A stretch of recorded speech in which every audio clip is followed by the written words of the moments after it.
कोई व्यक्ति दूसरे का अपमान क्यों करता है? क्या आपने कभी विचार किया है? वैसे तो हम भी बिना कारण बहुतों का अपमान करते हैं। हमारा अपना अपमान भी बहुत बार होता है। संसार का सारा व्यवहार एक दूसरे का अपमान करने पर टिका है। जैसे पति अपनी पत्नी का अपमान करता है, पिता अपनी संतानों का अपमान करता है, नौकरी देने वाला अपने नौकर का अपमान करता है, अर्थात जो भी बलवान है वो निर्बल का अपमान करता है। यदि हम शक्तिमान हैं तो अपमान के बदले में लड़ाई करते हैं, और यदि लड़ने की शक्ति नहीं होती तो हम अपमान सह लेते हैं, स्वयं को निर्मल और असहाय मान लेते हैं। हमें छोटे होने का एहसास होता है। ऐसा प्रतीत होता है जैसे हमारी आत्मा कुचली गई हो। किंतु कोई किसी का अपमान क्यों करता है? जब अपमान होता है तो मनुष्य को अपनी निर्बलता का एहसास होता है, और निर्मलता का बोध मनुष्य को कुचल देता है।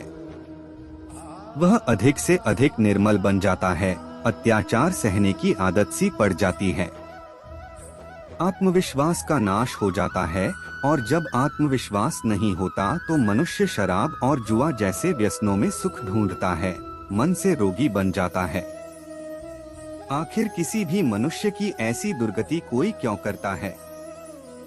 अपमान करने वाला वास्तव में क्या सिद्ध करना चाहता है? कभी गहराई से विचार किया है?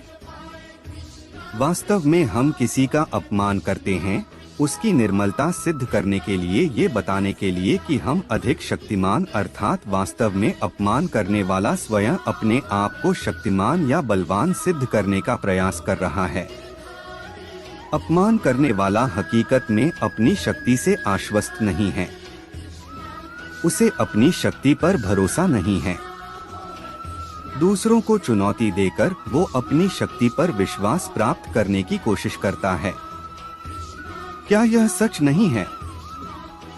जब हम किसी का अपमान करते हैं तो वास्तव में इतना ही प्रकट करते हैं कि हमें अपने बल पर भरोसा नहीं। हमें यह संसार एक अविरत संघर्ष प्रतीत होता है। कभी ना रुकने वाली एक जंग सी दिखाई देती है। हम अपने निकट आने वाले सभी को प्रतिद्वंदी मानते हैं, फिर वो पति या पत्नी ही क्यों ना हो। हमें निरंतर लगता है कि हमें अपनी शक्ति सिद्ध करनी होगी, अन्यथा हमारा शोषण होगा, हम किसी के गुलाम बन जाएंगे। किंतु क्या हमने कभी विचार किया है कि दूसरों को प्रतिद्वंदी अर्थात दुश्मन मानने के बदले कलीग मान ले, हमारी सहायता करने वाले सहयोगी मान ले, अर्थात दूसरे व्यक्ति को प्रेम करे तो उसका अपमान करना आवश्यक ही नहीं होगा। किंतु प्रेम करने के लिए आत्मविश्वास आवश्यक है। जिसे अपनी शक्ति पर विश्वास नहीं, वो प्रेम कर ही नहीं सकता, अर्थात जिसका हृदय आत्मविश्वास से भरा होता है, ना वो अपमान करता है ना अपमान को स्वीकार करता है। क्या ये सत्य नहीं? इस तथ्य पर विचार अवश्य कीजिएगा।